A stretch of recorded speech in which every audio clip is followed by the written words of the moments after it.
খড়দায় CPIM কর্মীকে মারার অভিযোগ, তৃণমূল কংগ্রেসের বিরুদ্ধে মারার অভিযোগ। রহড়া থানায় অভিযোগ করতে যান সুজন চক্রবর্তী। খড়দায় সিপিআইএম কর্মীকে মারার অভিযোগ এবং তৃণমূল কংগ্রেসের বিরুদ্ধে এই অভিযোগ, যেখানে সুজনকে ঘিরে বিক্ষোভ দেখান তৃণমূল কর্মীরা।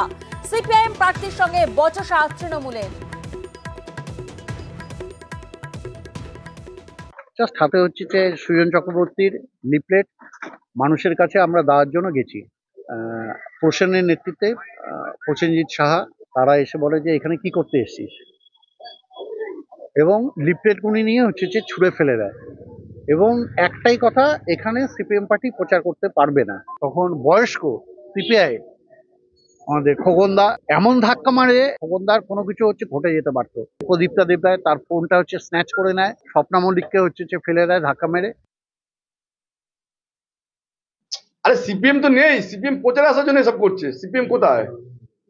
একদম ভিত্তিহীন।